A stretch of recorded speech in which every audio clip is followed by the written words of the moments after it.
What's fueling Israel's strikes on Iran inside the nuclear program? Raising global alarms. Tensions in West Asia have escalated into open confrontation. On June 13, Israeli Prime Minister Benjamin Netanyahu stated that Israel had struck the Natanz nuclear facility, calling it the heart of Iran's nuclear enrichment program. Iran's Atomic Energy Organization confirmed that the facility sustained damage in the attack. Earlier in the day, Iranian state television announced the deaths of General Hossein Salami, commander of Iran's paramilitary Revolutionary Guard, and General Mohammad Bagheri, the chief of staff of the Iranian Armed Forces. The deaths of two of Iran's most senior military figures mark a significant escalation in the long-simmering conflict with Israel. Several other top Iranian military officials and nuclear scientists are also believed to have been killed. These attacks follow months of Iranian missile activity and a growing stockpile of enriched uranium that has set alarm bells ringing globally. At the center of the Israel-Iran crisis lies a question that has dogged global diplomacy for over 2 decades. How close is Iran to developing a nuclear weapon? The Islamic Republic maintains that its nuclear program is strictly peaceful.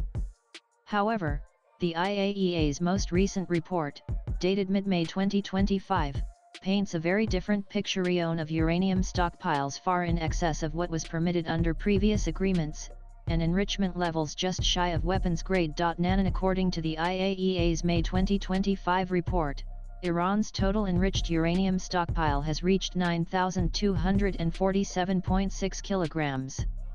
This is more than 45 times the 300 kg limit set by the Joint Comprehensive Plan of Action (JCPOA), the 2015 nuclear agreement Iran signed with the P51 China, France, Russia, the United Kingdom, the United States, and Germany. Also read tied to both, siding with neither where India stands on the Israel-Iran conflict. Of this, 408.6 kilograms have been enriched to up to 60% purity.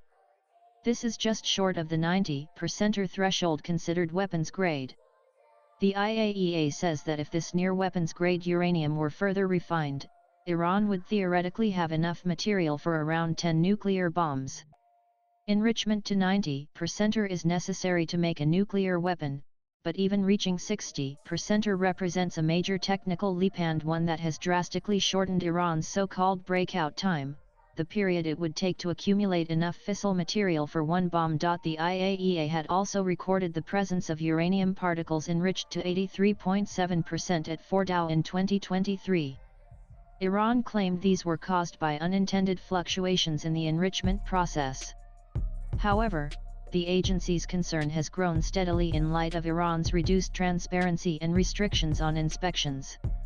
Since 2021, IAEA inspectors have no longer had full access to continuous camera footage and real-time monitoring at key sites, significantly weakening the global watchdog's ability to verify Iran's claims. Yet, as of now, Iran has not officially declared enrichment to 90%, and the IAEA has not reported a resumption of the structured nuclear weapons program it believes was halted in 2003.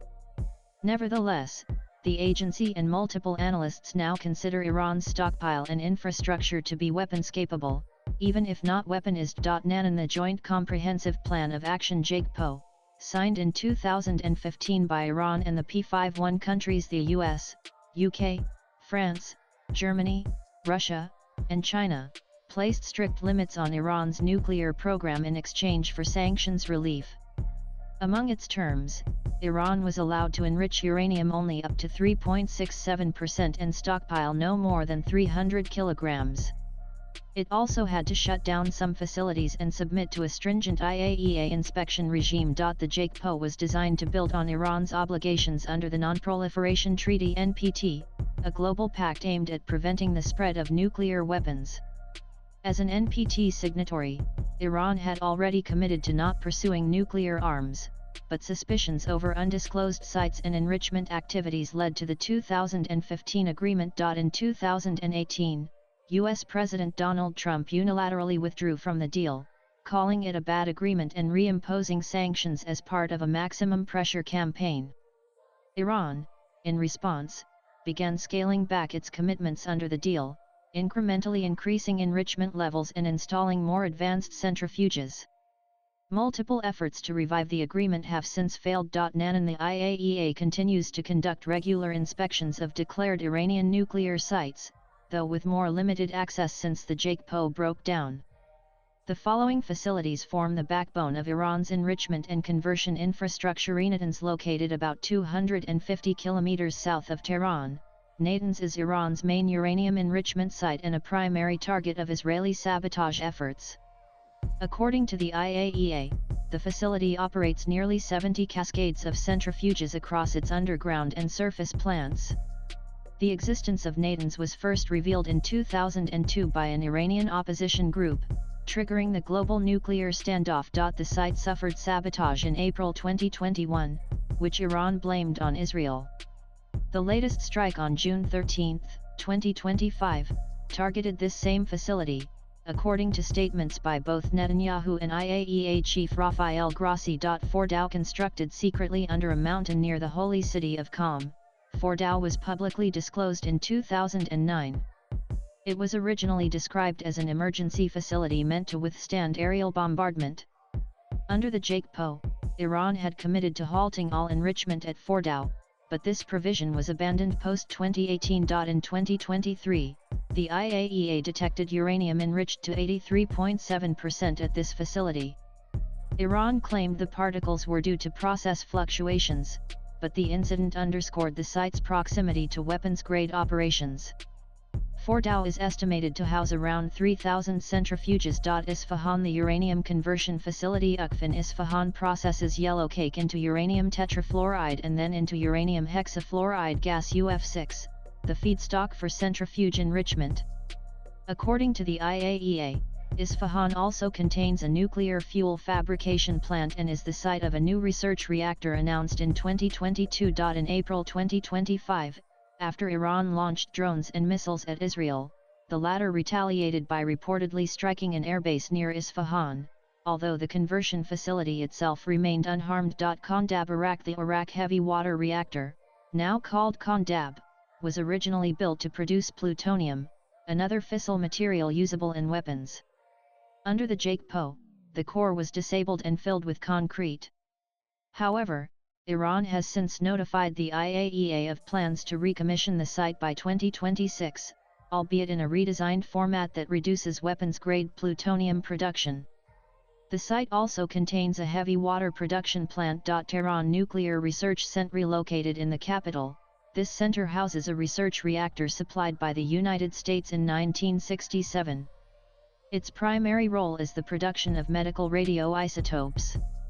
While not central to Iran's enrichment program, it remains under IAEA monitoring. Bushehr, Iran's only operational nuclear power station, Bushehr, was built by Russia and began full-scale operations in 2012.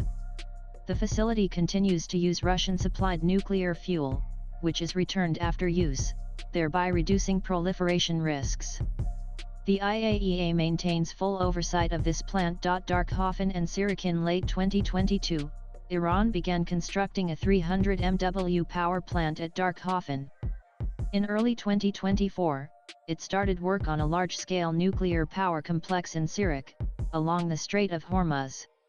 This complex is planned to include 4 reactors with a total capacity of 5,000 MW, according to Iran's Atomic Energy Organization. Nanan, Iran has consistently maintained that its nuclear program is for peaceful purposes, such as energy generation and medical research, and it remains a signatory to the Non-Proliferation Treaty (NPT).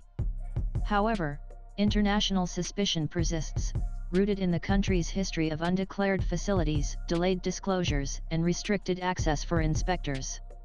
The discovery of enrichment levels far exceeding civilian needs, coupled with the secrecy surrounding some sites, has only deepened those doubts. The IAEA has not found evidence of a current, structured weapons program, but its latest reports confirm that Iran now possesses the technical capability, infrastructure, and enriched uranium to produce approximately 10 nuclear weapons, if it chooses to further refine its stockpile to weapons-grade levels.